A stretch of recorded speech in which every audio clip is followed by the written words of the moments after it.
Hi friends, मैं आकांक्षा GK with आकांक्षा में आपका स्वागत करती हूँ। फ्रेंड्स, आज हम एमपीपीएससी मेंस का प्रीवियस ईयर सॉल्व पेपर पढ़ने वाले हैं। इसके पहले हमने इसके भाग 29 पढ़ लिए थे और आज हम इसका भाग 30 पढ़ने वाले हैं।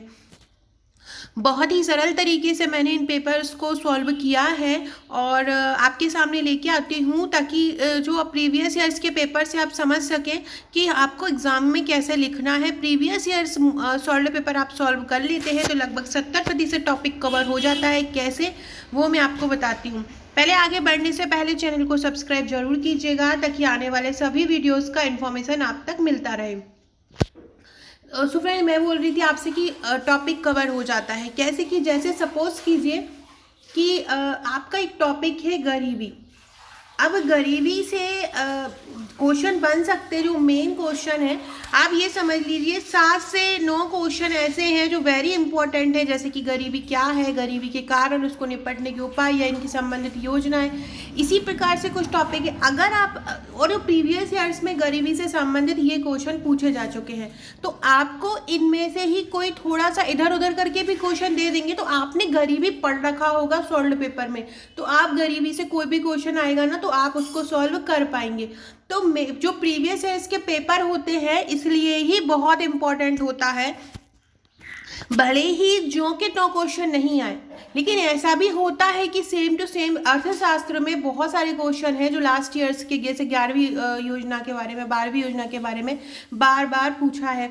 ऐसे ही कोई भारत सरकार की योजना है, बार बार पूछा है। ऐसे ही मध्य प्रदेश का इतिहास का पर्यटन वाला आंसर है, वो लगातार 3 सालों से पूछ रहा है। ऐसे हिंदी में एक प्रतिवेदन है, हिंदी सम्मेलन, वो लगातार 2 सालों से पूछा जा रहा है।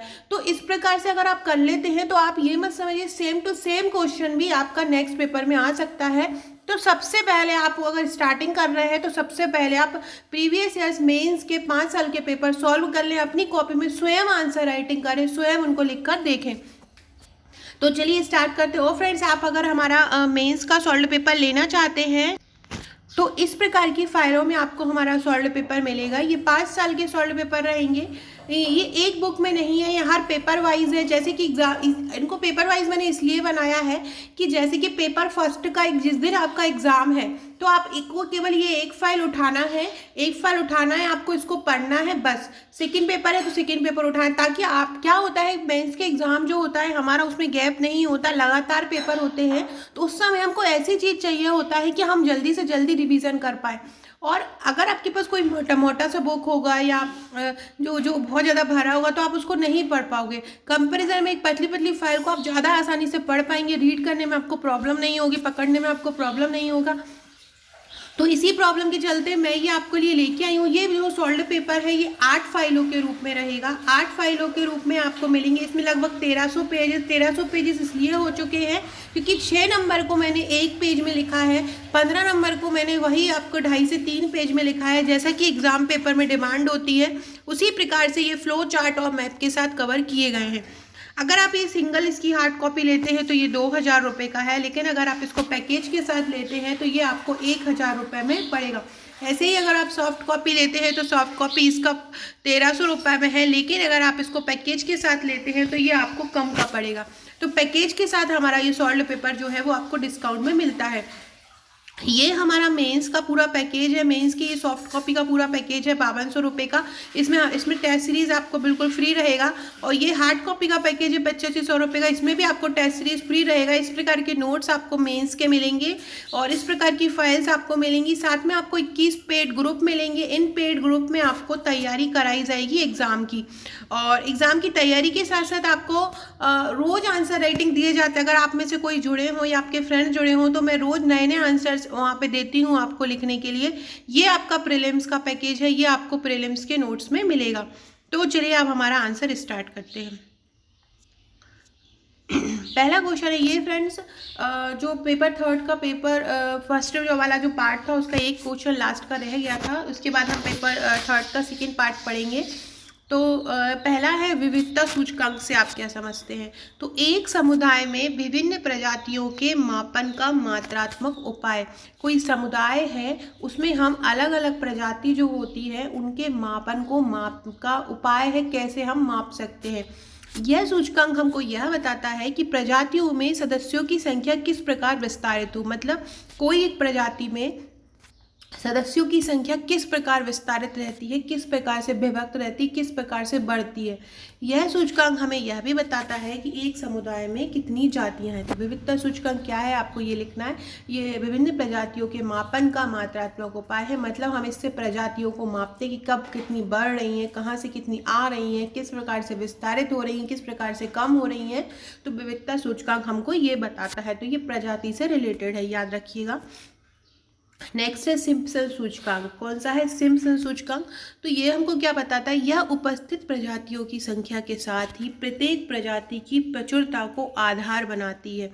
मतलब संख्या तो बताती है, साथ में ये प्रत्येक जो प्रजाति है किस मात्रा में उपलब्ध है उसकी प्रचुरता को आधार बनाती है। इस प्रकार से यह प्रजातीय प्रचुरता और प्रजातीय एक रूपता दोनों को महत्व देती है। मतलब प्रजातीय प्रचुरता को भी महत्व देती है और प्रजातीय एक रूपता को भी महत्व देती है।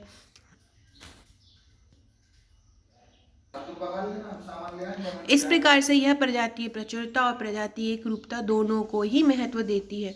1949 में एडवर्ड एच सिम्पसन द्वारा एकाग्रता डिग्री को मापने के लिए इसका प्रयोग किया गया था, इसलिए हम इसको क्या बोलते हैं, इसलिए हम इसको सिम्पसन सूचकांक बोलते हैं। अब देखिए, अब हमारा जो पेपर थर्ड का फर्स्ट पार्ट जो था वो कंप्लीट हो गया है।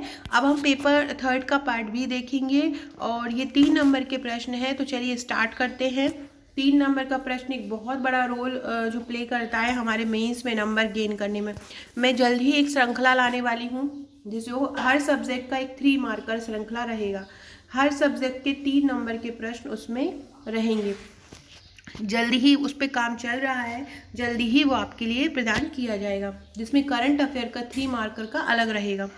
विमुद्रीकरण का क्या अर्थ है? तो किसी अर्थव्यवस्था में, विमुद्रीकरण आप बहुत अच्छे से जानते होंगे, हमारी मोदी जी ने किया था 2016 में। तो किसी अर्थव्यवस्था में प्रचलित मुद्रा को बंद करके उसके स्थान पर नई मुद्रा लाना, मतलब जो मुद्रा अभी प्रचलन में है उसको बंद कर दिया जाए और उसके स्थान पर नई मुद्रा लाई जाए, उसको हम विमुद्रीकरण कहते हैं। हाँ, ये तो आपसे केवल इतना सा पूछा था विमुद्रीकरण। अगर आपसे पूछो विमुद्रीकरण का क्यों करते हैं, तो काला बाजारी रोकने के लिए, भ्रष्टाचार रोकने के लिए इसका उपयोग किया जाता है, या काली जो मुद्रा है, जो ब्लैक मनी है, उसको पता करने के लिए इसका प्रयोग करते हैं। तो इसका हम उदाहरण अगर लिखना चाहें तो लिख सकते हैं। 2016 में प्रधानमंत्री मोदी जी ने 500 और 1000 रुपये के नोट का विमुद्रीकरण किया। नेक्स्ट है वस्तु और सेवा कर से आप क्या समझते हैं? वस्तु और सेवा कर से मतलब होता है जीएसटी, है ना, गुड एंड सर्विस टैक्स जिसको बोलते हैं। तो वस्तु और सेवाओं पर लगने वाला ये कर है, यह एक प्रकार का अप्रत्यक्ष कर है। किस प्रकार का टैक्स है ये? अप्रत्यक्ष, मतलब इनडायरेक्ट टैक्स है। इनडायरेक्ट टैक्स का मतलब क्या होता है कि हमसे डायरेक्टली नहीं लिया जाता है। जैसे कि हम कोई वस्तु खरीद लेते हैं, हमने जैसे सपोज कीजिए कि हम कोई बुक लेने गए, तो बुक में हमने बुक वाले को पैसा दिया, हमने तो डायरेक्ट बुक वाले को पैसा दिया। अब वो बुक वाले का जो पैसा है उसमें जीएसटी, आना जाना, ये जो सभी जो टैक्स रहेंगे उसमें ऐड रहेंगे, लेकिन हमको नहीं पता होगा कि हमने जीएसटी दिया है। जैसे कि हम इनकम टैक्स भरते हैं, इनकम टैक्स हमारा डायरेक्ट होता है, जो हम प्रॉपर्टी पे भरते हैं वो हम डायरेक्ट, हमें पता है कि हम अपनी प्रॉपर्टी पे दे रहे हैं, तो वो डायरेक्ट टैक्स होता है। जिस टैक्स का हमको पता नहीं होता वो अप्रत्यक्ष कर होता है। तो यह एक वस्तु और सेवा जो कर है ये अप्रत्यक्ष कर है। 1 जुलाई 2017 से ये पूरे भारत में लागू किया गया है।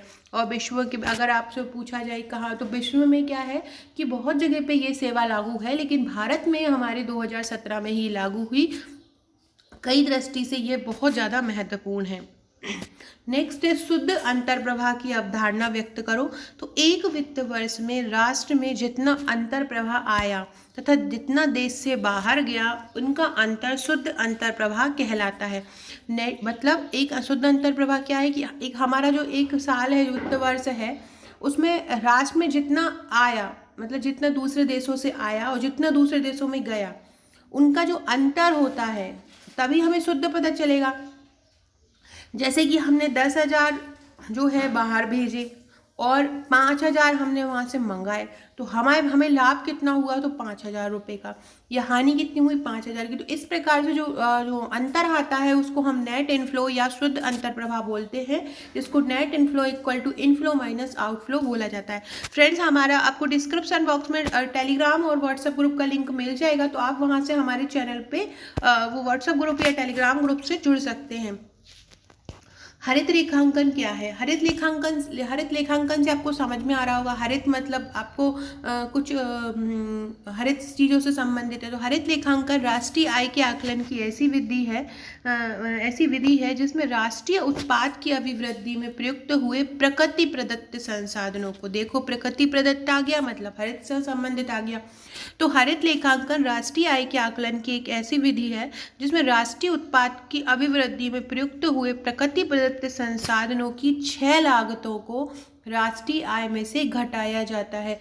मतलब जो प्रकृति प्रदत्त जो संसाधन है जो क्षय हो रहे हैं और उनकी जो लागत है उसको राष्ट्रीय आय में से क्या किया जाता है, राष्ट्रीय आय में से घटाया जाता है। तो उसको हम क्या बोलते हैं, हरित लेखांकन। वेरी वेरी इंपॉर्टेंट प्रश्न है ये। नेक्स्ट है आपका, कौन से देश ब्रिक्स के सदस्य हैं? तो ब्रिक्स के सदस्य कौन कौन है? सबसे पहला है ब्राज़ील, BRICS। अगर आपसे पूछा जाए कि जो एस है वो कब जुड़ा है, तो एस मतलब जो जब ब्रिक्स बना था तब एस नहीं जुड़ा था, तब केवल ब्रिक था। जो एस है वो बाद में ऐड हुआ है।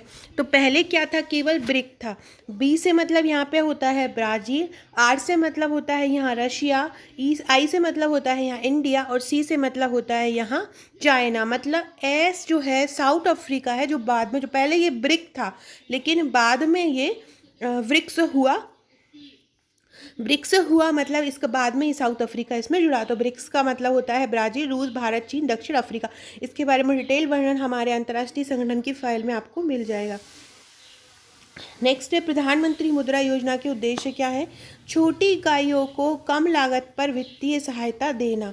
क्या है? छोटी इकाइयों को कम लागत पर वित्तीय सहायता देना, स्वरोजगार और रोजगार को बढ़ावा देना, और वित्तीय संस्थाओं को बढ़ावा देना। सबसे पहले वित्तीय सहायता देना छोटी इकाइयों को, वित्तीय संस्थाओं को भी बढ़ावा देना, और स्वरोजगार और रोजगार को भी बढ़ावा देना। ये प्रधानमंत्री मुद्रा योजना के उद्देश्य हैं। नेक्स्ट है, खाद्य सुरक्षा की अवधारणा समझाओ।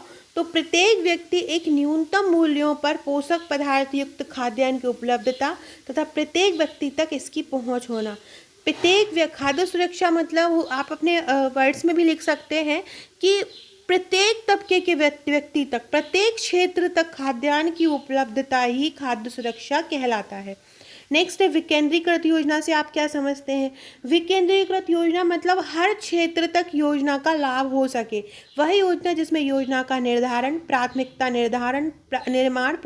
निर्धारण और क्रियान्वयन में केंद्र भी सपोर्ट करे, राज्य को भी सहभागिता हो और स्थानीय शासन की भी सहभागिता हो और नागरिकों की भी सहभागिता हो, मतलब हर क्षेत्र की सहभागिता हो, विकेंद्रीकृत योजना कहलाती है। नेक्स्ट है, रोजगार की गुणवत्ता से आप क्या समझते हैं? तो ऐसा रोजगार जिसमें रोजगार की सुरक्षा हो, आगे बढ़ने, सीखने व उपलब्धि प्राप्त करने के अवसर हों। रोजगार की गुणवत्ता क्या होती है कि ऐसा रोजगार जिसमें आप रोजगार कर रहे हो और आपको उस रोजगार की सुरक्षा मिले और आपको आगे बढ़ने, सीखने व उपलब्धि प्राप्त करने के अवसर मिले, रोजगार की गुणवत्ता कहलाती है। ये रोजगार की गुणवत्ता तब और ज़्यादा हो जाती है जब रोजगार कैसा हो, पारदर्शी हो, प्रतिस्पर्धात्मक वेतन हो, श्रमिकों का हो। तो पारदर्शी मतलब जो भी आप करो उसमें पारदर्शिता हो। प्रतिस्पर्धात्मक वेतन मतलब होता है कि किसी आप कंपटीशन कर पाए कि यहाँ ज़्यादा है तो हम यहाँ कर सकते हैं, इस प्रकार से। और जहाँ पे आप रोजगार कर रहे हो वहाँ आपका हित हो, ना कि शोषण हो रहा हो, तो वो आपका क्या कहलाता है? रोजगार की गुणवत्ता कहलाती है। फ्रेंड्स, इसके जो ये बाकी के 3 मार्कर हैं हम नेक्स्ट वीडियो में पढ़ेंगे और बाकी के 6 मार्कर भी हम नेक्स्ट वीडियो में पढ़ेंगे। तब तक आप चैनल पे बने रहिएगा और डिस्क्रिप्शन बॉक्स में आप हमारे टेलीग्राम और व्हाट्सएप ग्रुप से जुड़ सकते हैं। वहाँ पे आपको बहुत सारा अपडेट मिलता रहेगा। जो नया नया कुछ अपडेट आता है या नई कोई फाइल आती है, नई कोई बुक आती है, तो उसका PDF भी आपको वहाँ पर मिलता रहेगा। Okay friends, thank you.